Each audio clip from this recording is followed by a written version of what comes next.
What's up, everyone, and welcome to another edition of the Phil Taitt Show. Today we sit down with recording artist Lacresha. Her debut album, Daddy's Girl, has received amazing reviews, and this Kentucky native is bound to take over the New York music scene with her soulful sound. Let's take a moment to learn more about this influential woman. Lacresha, thank you so much for joining me today. How are you? Thank you, I'm good. So, from the beginning of this interview, we're going to kind of go back all the way to your roots, from all the way where you began in Kentucky, straight down till today, okay? So I wanted to know, where actually did you begin singing? I guess it was around the house with my parents. I used to listen to a lot of Whitney Houston, and it always played on the radio when my father was driving around. And so I used to always try to copy whoever was on the radio, and she was one of the ones. And I always used to sing Greatest Love of All, and my parents used to make me sing on demand. So I had to be like maybe 5 or 6 when I knew that I could like maybe hold a note and sing. And were your family members involved in the church? Like, was it through a church? Yeah, definitely gospel infused. Definitely had a lot of gospel singing in my life. So I also tried to copy all of those gospel singers that I grew up with. But yeah, definitely influenced by the church gospel. Yeah. And what would you say some of the most influential gospel artists that have had on your sound? Who have they been? So I mean, in order for me to like really remember, Kirk Franklin was a huge one. Okay. But as far as like singers, you had like Yolanda Adams, you had like Donnie McClurkin. And nowadays I listen to more contemporary gospel. So I listen to Ty Tribbett, Molly Music, Tasha Cobb. There's a lot of people out there now that are like really influential. Kiara Sheard, and her infamous, not even infamous, but like great, magnificent mother and her sisters. I think all of them are awesome. And I just feel like all of those inspired, anointed voices really inspired me to like sing to the best of from the best of my soul, or from the inside of my soul. So. And as you speak, and even as you talk about inspirational music, you seem very confident. Was that confidence always there? Is that a big part of actually being that artist who sits in front of me today? I'm refined now. Because sometimes you think about sugarcane. Let's talk about sugarcane for a second. You pull it straight from the plant, and it's a little raw. So when I was younger, I was a little raw sugarcane. Now I'm a little bit more refined, like I have a little bit more understanding of how the world works. So I have to pick and choose how I say things and how I present myself, because everybody's watching. And as a teacher, I think that's also, framed me to be a person where I'm always mindful of how I come off, and mindful of how I, use music as a platform, because I know my students are Googling me. They're going on YouTube and like, seeing how many views I have.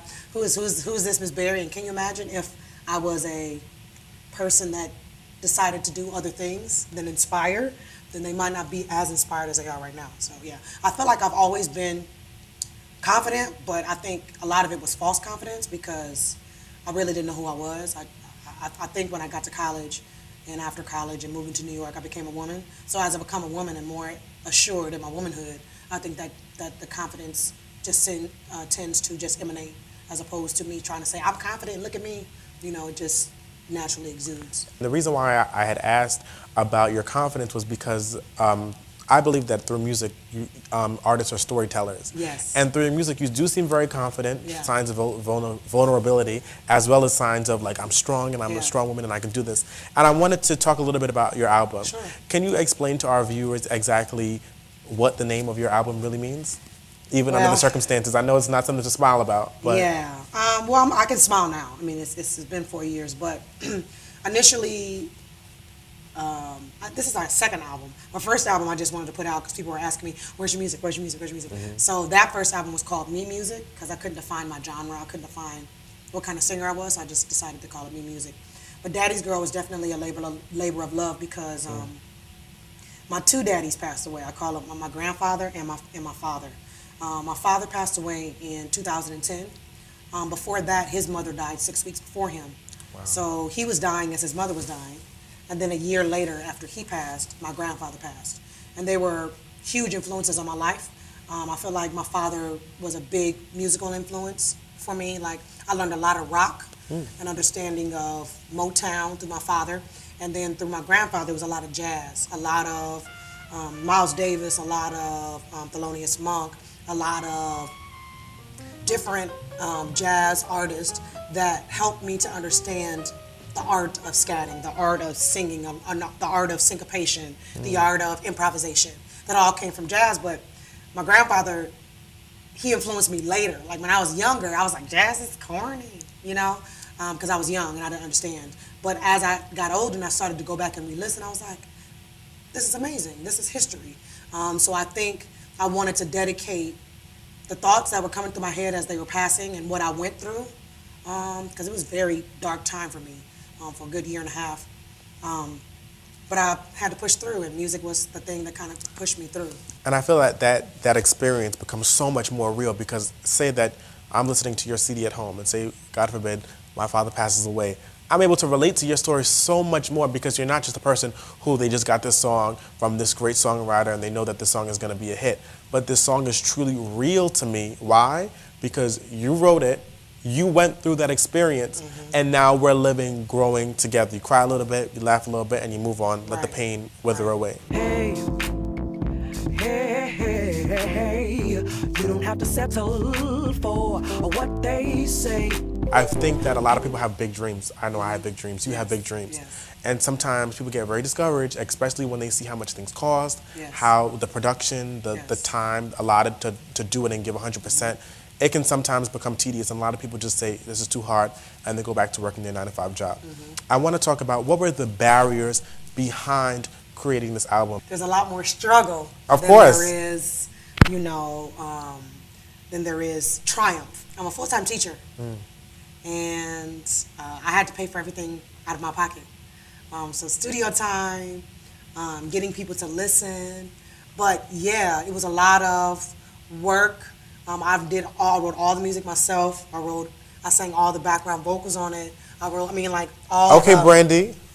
Well, you know, Lacresha. Of course. But yeah, I think that for me, people don't see your vision. So when they don't see your vision, it's hard to articulate exactly what you want. And people have been trying to get me to do music forever. Like they've been trying to send me tracks, and it just didn't match me. It didn't match. And I didn't even want to do tracks because you still couldn't really hear my voice as well as if I sang it a cappella or if I sang, you know, with just a piano or guitar. You're singing with tracks and you got to make sure that everything fits. And since I'm a live artist, I belt all the time. And on every song, I can't belt. I have to show some type of range. I got to show some type of complexity. So I had to learn how to like refine my voice. I had to learn how to control it in a way where it was approachable and not so jarring or intimidating. Now, to date for Lacresha, what has been your biggest moment so far? What has been that factor that said, I gotta keep on going? I feel like in everyone's careers, there's times when you're running and you're pushing and you're pushing and you're pushing, and you feel like, okay, what is it really worth? Where am I gonna start to see the fruits of my labor? And then God gives you something, and then it's like you start to see something, and then you're like, okay, I gotta keep on going. What was that moment for you? There's a series of events, but I'll say one thing. No, let me hear about the series. It's okay. Okay. Series. So there have been people that, first of all, they're like, I want to buy your album. And they're very excited. They're sending me messages. They're telling me, how do I buy it? How do I get it? How do I get it? How do I get it? And that's one thing. And then when they hear it, they like give reviews and they're posting it and they're sharing things and they're putting it on their Instagram. That's one thing. And another is in October, I have a good friend. His name is Kevin Powell, very good friend of mine. He was on, well, he's a writer, activist, entrepreneur, co-founder of BK Nation. He's all over New York City, and I consider him to be a friend. And he called me in October, and he said, I've been watching you, and you're making moves, and you know, I've always appreciated your talent. I think you're a star. And he said, I want you to be the musical director for our showcase, our monthly showcase. And I was like, I didn't have a band at that point. I didn't have anything, but I had an idea in my mind of what I wanted, and he had an idea, and he's like, I would be honored if you would work with us. So then I was like, okay, well, what am I gonna do?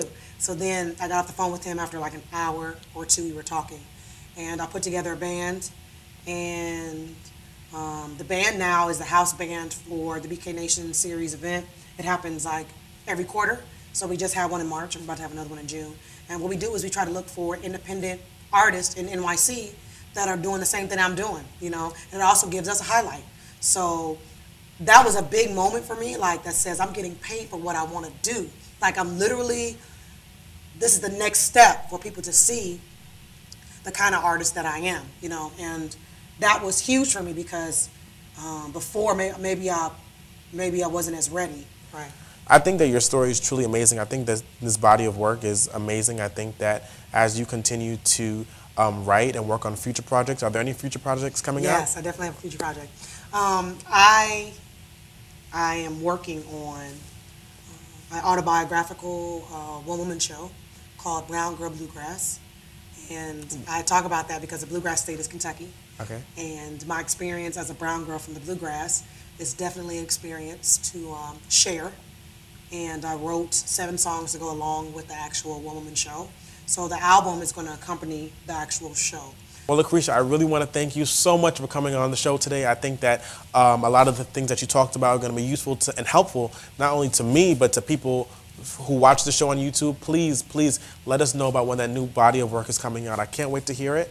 And please just continue to pray for us as we'll continue to pray for you. Thank you so much. Well, that's all now for the Phil Taitt Show.